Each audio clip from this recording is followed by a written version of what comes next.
This is a talk about sugar and cancer. And I became interested in sugar when I was in college. Not this kind of sugar. It was the sugar that our biology professors taught us about in the context of the coating of your cells. And maybe you didn't know that your cells are coated with sugar.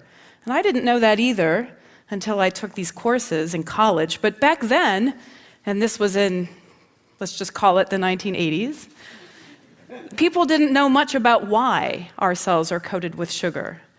And when I dug through my notes, what I noticed I had written down is that the sugar coating on our cells is like the sugar coating on a peanut M&M. And people thought the sugar coating on our cells was like a protective coating that somehow made our cells stronger or tougher. But we now know, many decades later, that it's much more complicated than that, and that the sugars on our cells are actually very complex. And if you could shrink yourself down to a little miniature airplane and fly right along the surface of your cells, it might look something like this, with geographical features. And now the complex sugars are these trees and bushes, weeping willows that are swaying in the wind and moving with the waves.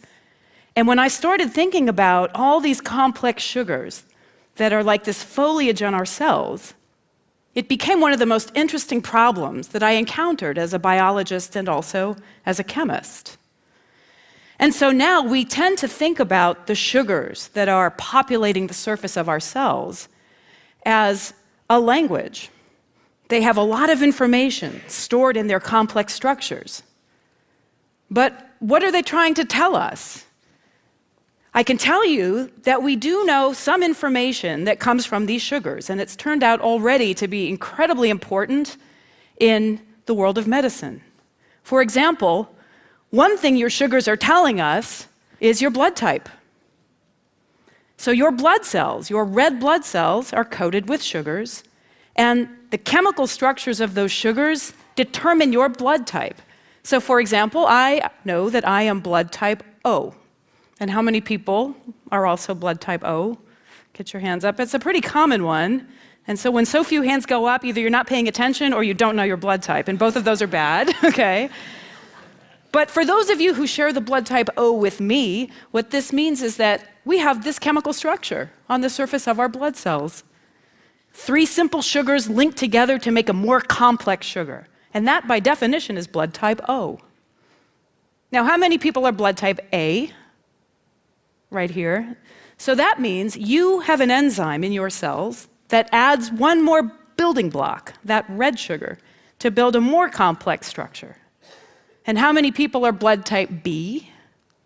Quite a few. You have a slightly different enzyme than the A people, so you build a slightly different structure. And those of you that are AB have the enzyme from your mother, the other enzyme from your father, and now you make both of these structures in roughly equal proportions.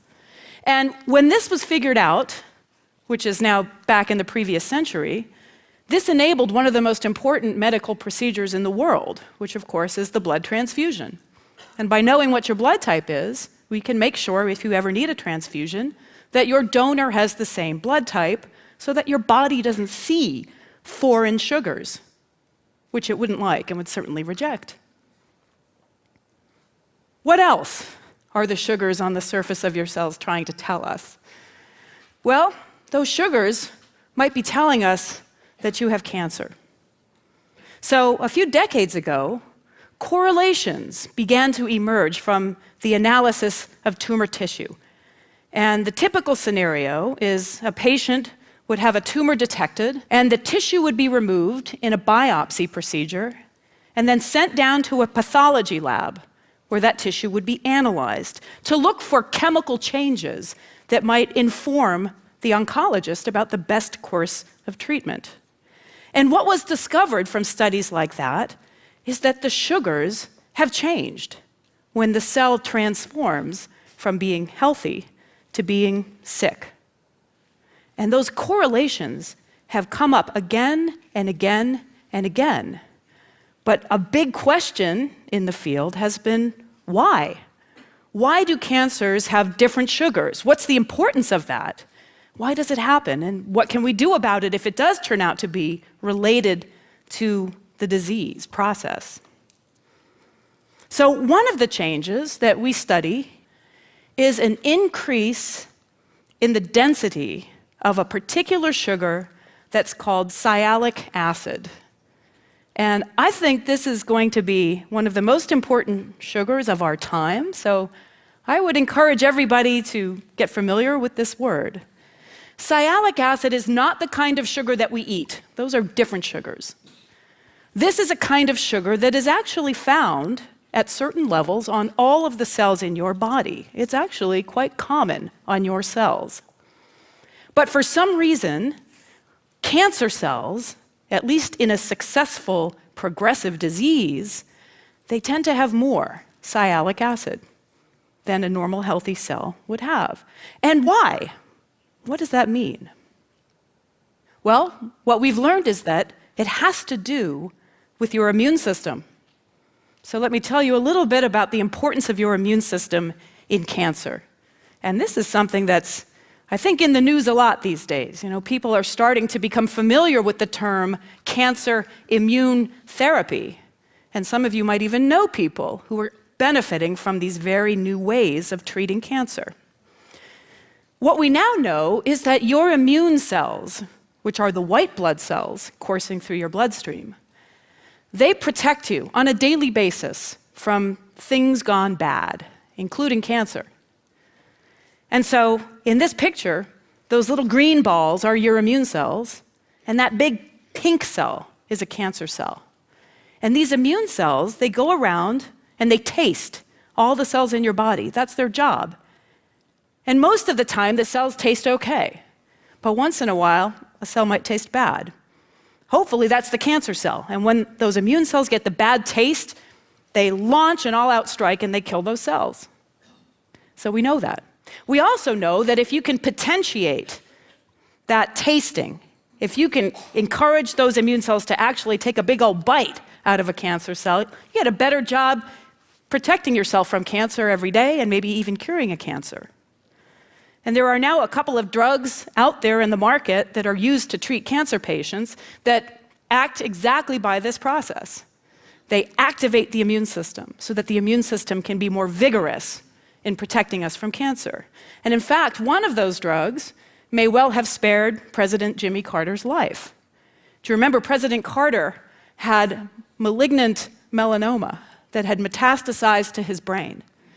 And that diagnosis is one that is usually accompanied by numbers like months to live. But he was treated with one of these new immune-stimulating drugs, and now his melanoma appears to be in remission, which is remarkable, considering the situation only a few years ago. In fact, so remarkable that provocative statements like this one, cancer is having a penicillin moment, people are saying, with these new immune therapy drugs. I mean, that's an incredibly bold thing to say about a disease which we've been fighting for a long time and mostly losing the battle with. So this is very exciting. Now, what does this have to do with sugars? Well, I'll tell you what we've learned. When an immune cell snuggles up against a cancer cell to take a taste, it's looking for signs of disease. And if it finds those signs, the cell gets activated and it launches a missile strike and kills the cell. But if that cancer cell has a dense forest of that sugar, sialic acid, well, it starts to taste pretty good. And there's a protein on immune cells that grabs the sialic acid. And if that protein gets held at that synapse between the immune cell and the cancer cell, it puts that immune cell to sleep. The sialic acids are telling the immune cell, hey, this cell's all right. Nothing to see here. Move along. Look somewhere else. So in other words, as long as our cells are wearing a thick coat of sialic acid, they look fabulous, right? It's amazing. And what if you could strip off that coat and take that sugar away? Well, your immune system might be able to see that cancer cell for what it really is. something that needs to be destroyed. And so this is what we're doing in my lab. We're developing new medicines that are basically cell surface lawnmowers, molecules that go down to the surface of these cancer cells and just cut off those sialic acids so that the immune system can reach its full potential in eliminating those cancer cells from our body. So, in closing, let me just remind you again. Your cells are coated with sugars. The sugars are telling cells around that cell whether the cell is good or bad. And that's important because our immune system needs to leave the good cells alone. Otherwise, we'd have autoimmune diseases. But once in a while, cancers get the ability to express these new sugars. And now that we understand how those sugars mesmerize the immune system, we can come up with new medicines to wake up those immune cells, tell them, ignore the sugars, eat the cell, and have a delicious snack on cancer. Thank you.